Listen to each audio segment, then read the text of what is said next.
Welcome to my channel math in one shot. आज हम discuss करेंगे वही chapter number 7 control and coordination. Topic हमारा रहेगा ह्यूमन ब्रेन। लास्ट वीडियो में हमने रिफ्लेक्स एक्शन को डिस्कस किया था।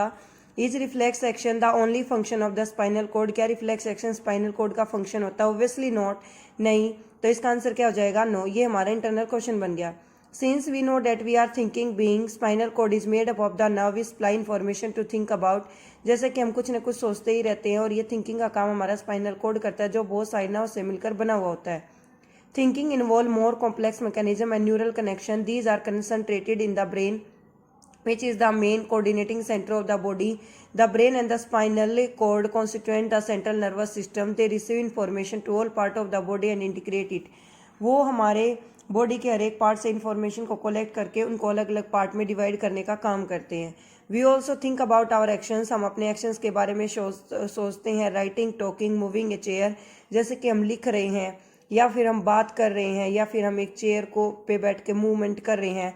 Clapping at the end of a programme, या कोई भी प्रोग्राम खत्म होता है तो हम ताली बजाते हैं, तो वो हमारे वॉल्यूंटरी एक्शंस हैं, यानी कि जो अनकंट्रोल्ड होते हैं। Which are based on the deciding what to text, what to the next, जिसमें हमें पता होता है कि हमें आगे क्या करना है। So the brain also have send a message to the muscles. तो ब्रेन जो है वो मसल्स को मैसेज भेज देता है। This is a second way with the nervous system communicate with the muscles. ये दूसरा रास्ता है जिस तरीके से मसल्स जो है वो हमारे ब्रेन के साथ कम्युनिकेट करती हैं। The communication between the central nervous system, central nervous system को हम शॉर्ट में CNS भी कहते हैं, and the other part of the body is facilitated by the peripheral nervous system, जिसको हम PNS कहते हैं। ये CNS और PNS की फुल फॉर्म इंटरनल क्वेश्चन में है। Central nervous system, peripheral nervous system consist a cranial nerves arising from the brain and the spinal nerves arising the spinal cord. The brain thus allows to think and take action based on the thinking as you will accept.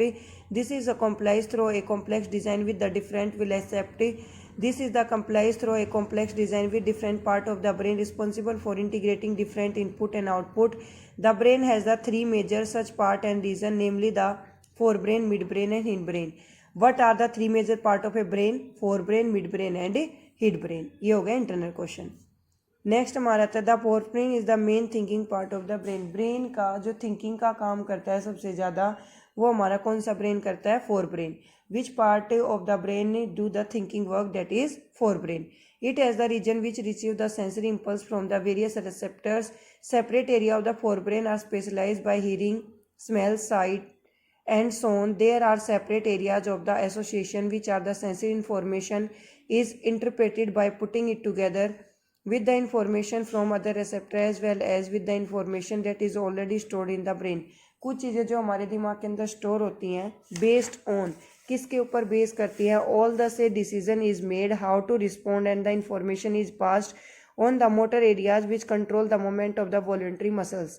जो हमारी voluntary muscles जो है वो उनको control करने का काम करते हैं। फॉर एग्जाम्पल, उदाहरण के तौर पर आवर लेग मसल, जैसे कि हमारे पैर। However certain sensation are distinct from ceiling, hearing, जैसे हमें कुछ देखना है, सुनना है। For example, how do we know that we have eaten enough, जैसे हमें कैसे पता चलता है कि हमने बहुत सारा खा लिया है। द सेंसेशन और feeling of because of centre associated with the hunger, क्योंकि हमें जो भूख है वो हमारी मिट जाती है। Which is separate part of the forebrain, जो कि फोरब्रेन का हिस्सा है, यानी कि थिंकिंग का काम कौन सा पार्ट कर रहा है? फोरब्रेन। इसमें हमने सारा फोरब्रेन के बारे में ही पढ़ा। Study the label diagram of the human brain. इस डायग्राम में अगर आप देखें तो आपके पास क्या क्या चीज़ें हैं? स्पाइनल कोड है जो मैसेज को ट्रांसफर करने का काम करते हैं। मिड ब्रेन है जिसको हम छोटा दिमाग भी कहते हैं। सेरिबरम है। स्कल है, स्कल यानी कि खोपड़ी, जो कि हमारी प्रोटेक्टिवनेस होती है ब्रेन की। पिट्यूटरी ग्लैंड है जो ग्रोथ हार्मोन को जनरेट करती है। हिंड ब्रेन है। Study the label diagram of the human brain. We have seen the different part of the specified function. Can we find out the function of each part? Let us look there other use of the word reflex. We have talked about the introduction, जैसे कि हमने introduction में पढ़ा। What do you mean by reflex? Reflex means sudden and quick action.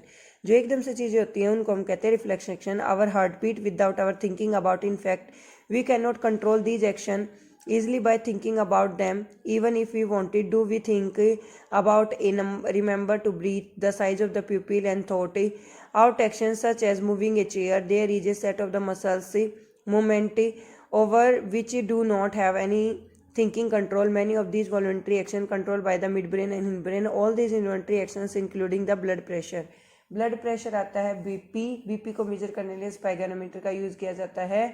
उसके साथ ही जो BP है वो हमारे 80 to 120 के बीच में लाई करना चाहिए। ये हमने चैप्टर नंबर 6 लाइफ प्रोसेस में डिस्कस किया था। Also these involuntary actions including the blood pressure salivation होता है, कुछ लोगों के मुंह में हमेशा ही लार यानी कि थूक सलाइवा जो है वो ज़्यादा अमाउंट में प्रेजेंट रहता है। Vomiting are controlled by the medulla in the hindbrain, medulla जो है वो हमारी वोमिटिंग को, सलाइवेशन को, बीपी को, इन सारी चीज़ों को कंट्रोल करने का काम करता है। अब इसमें एक वर्ड आया वोमिटिंग। कभी कभार ऐसा होता है कि हम कोई चीज़ एक्सेस अमाउंट में खा लेते हैं तो हम कहते हैं कि अणबहाव चली गई। इट मीन्स उसको खाने की हमारी इच्छा जो है वो कुछ पर्टिकुलर टाइम के लिए ख़त्म सी हो जाती है। या फिर अगर समर सीजन में आप कुछ ऑयली फूड कुक करते हो तो उस केस में क्या होता है कि बनाते बनाते ही आपको ऐसा लगता है कि हमें नहीं खाना है, तो वो सारी चीज़ें आपकी किसकी वजह से हो रही है? मेडुला की वजह से। Think about the activities like walking in a straight line, जैसे कि हम एक सीधी लाइन में चल रहे हैं, राइडिंग ए बाइसाइकिल, एक साइकिल चला रहे हैं, पिकिंग ए पेंसिल, एक पेंसिल उठा रहे हैं। These are possible due to a part of the hind brain, ये हिंड ब्रेन की वजह से पॉसिबल है, called the cerebellum. Hind brain का दूसरा नाम क्या है? Cerebellum. What is the another name of hind brain? Cerebellum. It is responsible for precision of voluntary action and maintaining the posture and balance the body. Imagine what would happen if each of the event failed to take place if we are not thinking about it. अगर हम किसी चीज़ के बारे में नहीं सोच रहे हो और वो चीज़ें अक्कर होती है तो आपको कैसा फील होता है, वो सारी चीज़ें आप एक्सप्लेन करेंगे। How are tissue protected, tissue हमें किस तरीके से प्रोटेक्ट करते हैं? Delicate organ like the brain, brain का डेलिकेट ऑर्गन जो हमें प्रोटेक्ट करता है वो हमारी है skull, which is so important for a variety of the activities need to be carefully protected. For this body design, the brain inside a bony box. Inside the box, the brain is contain a fluid-filled balloon which provide further shock absorption. If you run hand down the middle of your back, you will feel a hard, bumpy structure. This is vertebral column.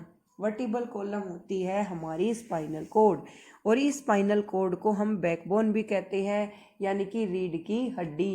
अगर ये आपकी रीढ़ की हड्डी टूट जाए तो आप ना तो खड़े हो पाएंगे ना ही बैठ पाएंगे, आप लेटे रहेंगे। तो सबसे मेन जो हमारा काम है हमारे शरीर को एक ढांचे को प्रिपेयर मेंटेन रखने का, वो किसका काम है? हमारी बैकबोन का है, यानी कि उस वर्टिबल कॉलम का है, जिसको हम स्पाइनल कोड भी कहते हैं। How does the nervous tissue cause action, nervous tissue actions को कैसे परफॉर्म करता है? So far we have talking about the nervous tissue, हमने बहुत बार नर्वस टिश्यू के बारे में डिस्कस किया। How it collect the information, ये इन्फॉर्मेशन को कैसे कलेक्ट करता है, and convey the decision to the muscles for action, और मसल्स को मैसेज कैसे ट्रांसफर करता है कि उनको एक्शन करना है। इन अदर वर्ड्स, दूसरे शब्दों में हम कह सकते हैं when the action and moment is to be perform, जब भी कोई एक्शन परफॉर्म किया जाता है। Now impulse reach the muscle fibre must move, how a muscle cell move, the simplest notion of the cellular level is the muscle by changing the shape, कि muscle की जो shape है वो change होती रहती है। So the next question is how, दूसरा question क्या था? How do muscle cell change their shape, कि मसल सेल अपना साइज शेप कैसे चेंज करती है? The answer must be line the chemistry of cellular component, muscle cell have the protein the change both their shape and their arrangement, cell response to the electrical impulse. ये सारे कुछ हमारी electrical impulse की वजह से। कभी कभार ऐसा होता है कि आप देखते हो कि किसी का IQ लेवल बहुत ज़्यादा होता है तो कुछ चीज़ों पर बहुत ज़्यादा रिएक्ट करता है। कुछ लोग ऐसे होते हैं, चाहे उनकी ज़िंदगी में भाड़ में जाए चाहे कुछ भी होता रहे, वो उन चीज़ों के ऊपर ध्यान ही दे देते हैं। कुछ लोग ऐसे होते हैं कि उनको अपनी रिस्पॉन्सिबिलिटीज़ निभानी चाहिए, वो काम उनको करने चाहिए अपनी लाइफ में, बट वो एक इग्नोरेंस पॉइंट लेके चलते हैं, उन चीज़ों को इग्नोर करते रहते हैं, उन पर ध्यान ही नहीं देते हैं।